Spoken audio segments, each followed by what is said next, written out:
Welcome to today's episode where we are going to create our chart of account. But to do that, we need to format the dates column. All right. So you right click it and then you go to format cells, custom, and then you select this very one. So what it shows is that it is going to show the day in a single number, the month. It is going to give you the short form of the month, and then the year, the last two digits of the year. Click on OK. Then we create a new sheet. So in the new sheet, let's come to the third column, and then we input this carefully selected chart main classification, right? This is a carefully selected main classification, and these are the lists. Remember that the main classification, there shouldn't be any spacing, right? So even for this one, we need to remove the spacing and put in this symbol, the underscore symbol, right? So we have revenue, cost of sale or cost of revenue, administrative expenses, other expenses, other income, current assets. We have the PPE, property, plant, and equipment. We have the PPE disposal and adjustment. We have the accumulated depreciation, disposal, and adjustment. So the purpose of this is to separate adjustments and disposals. When there are disposals, we have a standard of treating it in order to get your gain or losses on your disposal. But to make everything simpler, it has been carefully selected to make things easier so that it will be more appropriate to be able to determine your gains or losses on profit easily, or profit on disposal of assets so easily, right? And to make things even more scalable without the need for any advanced coding in creating this simplified accounting Excel software model, right? Okay, so we have the list to the end, but then let us bring the cash and bank to the current asset side. So you cut and then you insert it. Then we are going to make all of these the main classifications. We are going to make them the heading at this side. So we are going to do is we copy this, we come to this side, and then we paste it using this one, right? Okay, so it is going to bring all of these things to the column side, and then once we are done, we create a table out of it.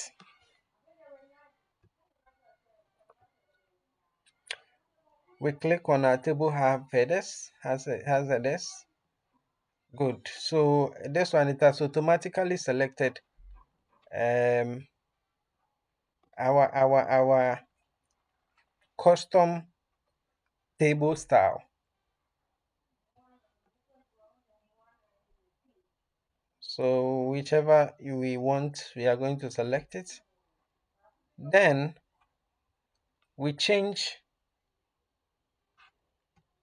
this coloring. We want it to be blue, right? And this side to be blue as well.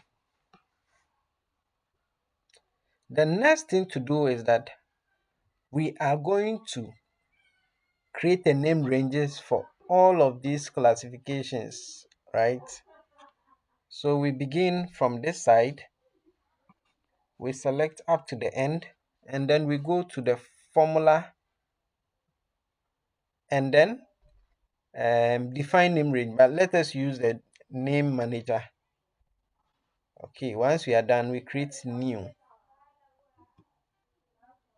Okay, so you see that this one is it's linking to this side, but we are going to name it main classification. Okay, so we are going to do so for the rest. So when we come to the new We now come to the revenue aspect, and then the referencing. We come to this side, then we select here as well. That is the revenue. We are going to do so for the cost of sales as well. So here we are going to name it COS because that is what is here. Then at this side, we also do it up to this end. You see, it is going to show cost, table 2 cost, which means that the referencing is correct. You do so up to the end, right?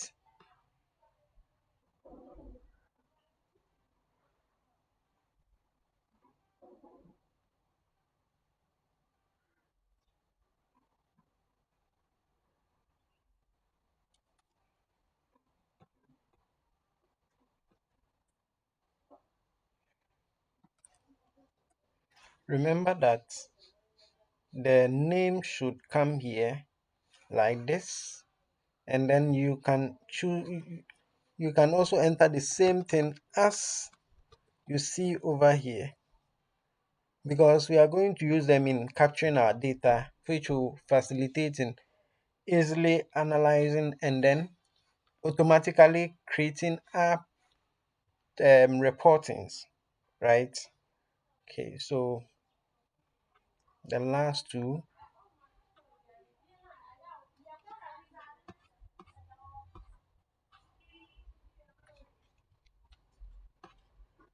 So this is a non-current liability. Remember, it should be the same as you see over here.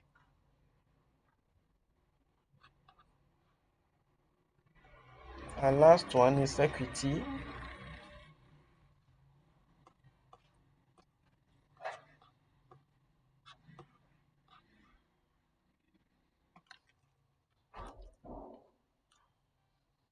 Okay, so we are done with our chart of accounts. We can make some entries in here. Let's see, we have consultation fee as part of our revenue.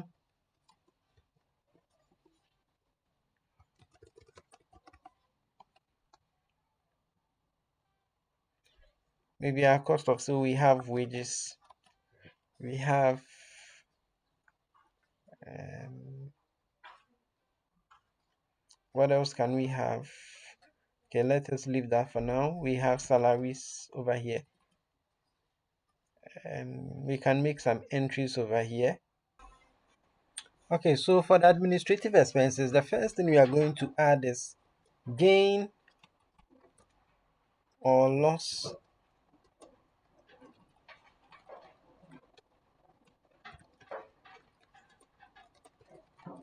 on disposal of assets, right? Gain or loss on disposal of assets. Okay, so the next thing too is that we are going to make all of them editable, because once we are done, we are going to lock it. So we go to format date, you go to protection, and then you make it unlocked, right? Okay, so we have maybe administrative expenses, we have gain or loss on disposal, we have depreciation, amortization, maybe. Okay, let's leave it as such for now, but we are going to make this one static, not editable. So we are going to log just that one. And the purpose is that we are going to, we don't want to use any coding. We just want to use how do we call it, formulas in everything. That is why we are making this place static. For the other expenses, like I mentioned in the first video, we want the P&L to follow the new standard. So for that matter, we are going to add other operating expenses. We have finance expenses, and then we have investment expenses. So for these three items too, we are going to log them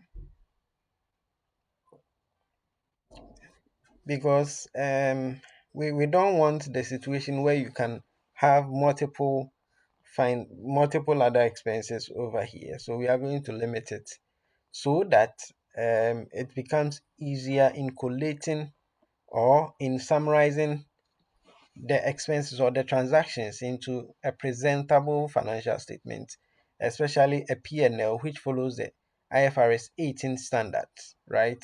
So these ones too, we can lock them up.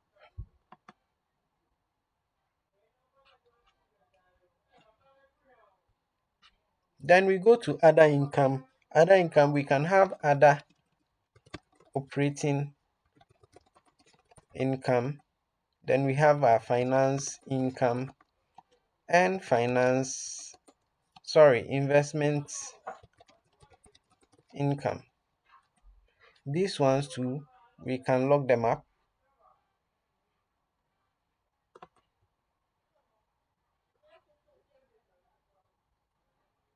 It is not editable. Then we come to our current assets. For the current assets, we can add everything with the exception of the cash and bank. Okay, so we can have trade receivables, and then other receivables,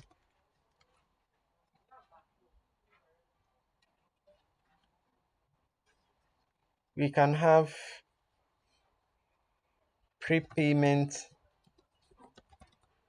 Let us leave it as such for now. And for the bank and cash, you can have, let us limit it to maybe 10, right? So let's say, no, the bank account, let us limit it to 8. 8 is okay, or 5, right? So we can have CB1, CB2, CB3, CB4, CB5, CB6. Is it okay? So CB7. 7 is a perfect number. So we leave it as such. Then we come to our PPE. We can have furniture and fitting. Yeah, I can have computer and accessories.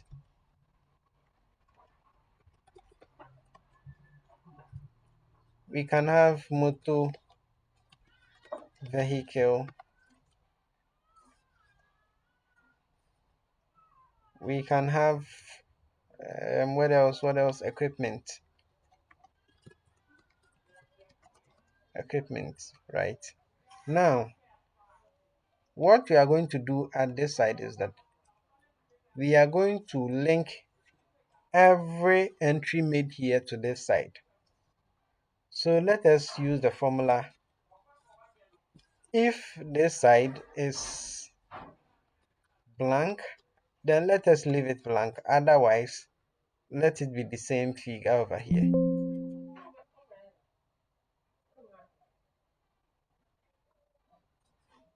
Oh, sorry, we did not add the if.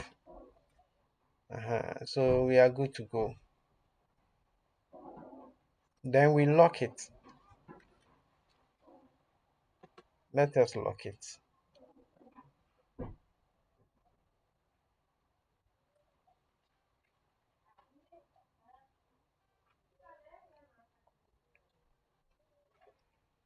Let us add one thing.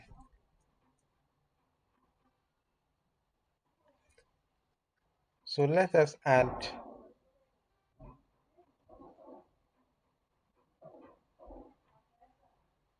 concatenate.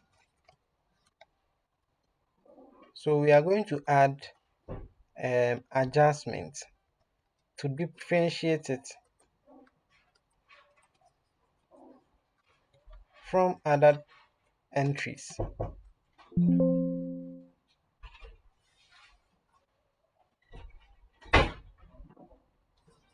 comma. Okay. All right. So what it is telling us is that this one is an adjustment to PPE so that we can differentiate all actual spendings. I mean, capital expenditure spendings from adjustments in our transactions, right? Then we come to the accumulated depreciation side. This one too, we are going to make it a linking to the PPE entries over here. So here we are going to still use if this one is blank, then let us leave it blank. Otherwise, let us add concatenation. So we are going to make it accumulated. So we put it in semicolon, accumulated depreciation for, so we bring hyphen, then this.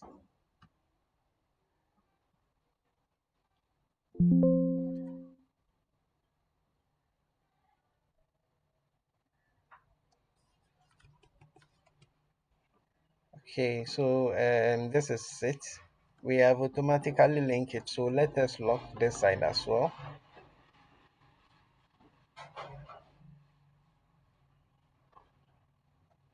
You can even hide it as well. So it means that no one will be able to see the formulas. Then we go to accumulated depreciation disposal adjustments, right? This is where, for instance, there is a disposal of assets. Remember that we need to deduct the depreciation, accumulated depreciation portion of the disposal from the total accumulated depreciation, right? So we need to make some indication, right? Because we want it to be as simple as possible. So we are going to create a formula linking it to the PPE entries as well. So we are going to use if this one is blank, then it should appear as blank. Otherwise, we are going to concatenate this. We are going to concatenate ADJ adjustments, and then, sorry, we need to put it in two semicolons. Adjustment for this one to make it simpler, right?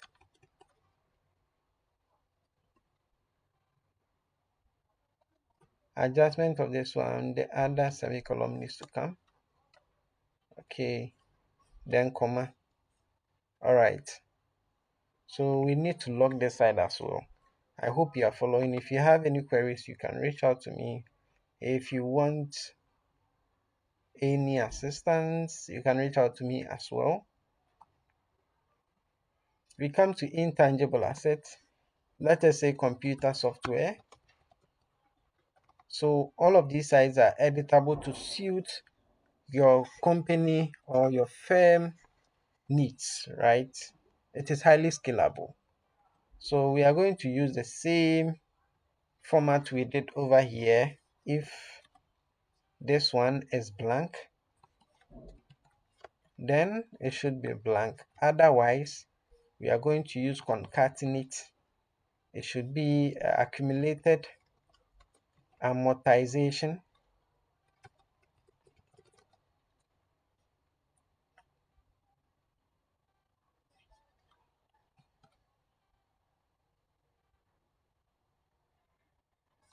accumulated amortization, then comma, we link it to this one. All right, we left the brackets.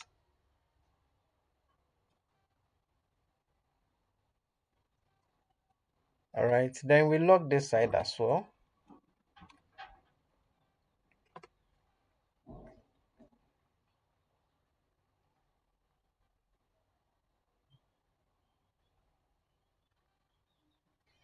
Now we go to long-term investments. Let's say we have investment in shares.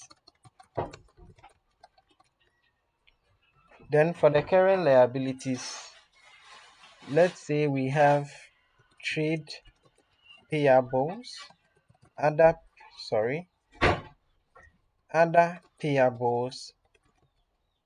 So this one, it is to suit your business preferences. You can add as much as you want. We can have accruals, whatever list you have, you can include it over here. Then we come to our non-current liabilities, let's say long-term loans. Now, to the equity side, depending on whether it is a sole proprietorship or it is a company limited by shares, limited by guarantees, unlimited, whatever it is, you can enter whatever you want. But then we need to have one static retained earnings, right? So for a company, we can have stated capital. Um, we can have revaluation, surplus, and we have retained earnings. So we are going to lock the retained earnings. Bear in mind, if it were to be, let's say, if it were to be a sole proprietorship, it's still going to be retained earnings. If it were to be an NGO, which is a company limited by guarantees, we are going to have something like accumulated fund, right? So if that is the case, then let us create a drop down list for them. Let us create a drop down list. Okay, so we come to data, then come to data validation. In the allow, we are going to use a list, and we are going to start with stated capital.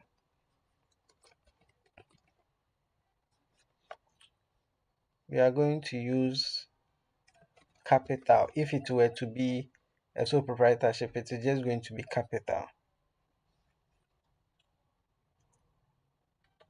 Then we also have accumulated fund.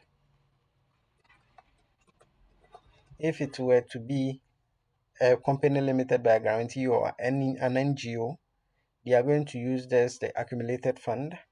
What else? We are going to use retain earnings. Retained earnings, revaluation, surplus. We have other surpluses, other surplus.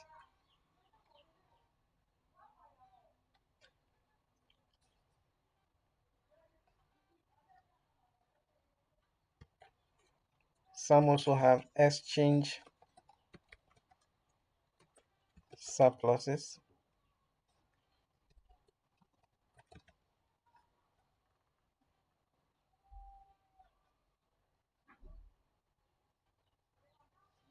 Some also have reserves, other reserves.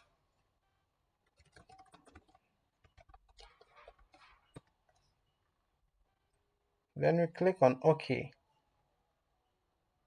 Remember, this one is also only linked to this side, so we need to bring it up to the end of the table so that it would continue to perpetuity. So here we can select whichever pertains to us. So here, let's assume it's a company, so retain earnings, and then here we have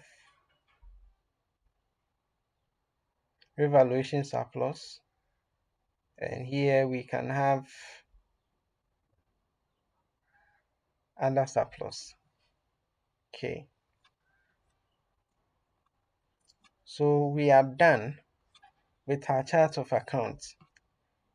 Remember, this is carefully selected main classification, and we have the option to add as much as sub classifications as may pertain to the company, making it highly scalable.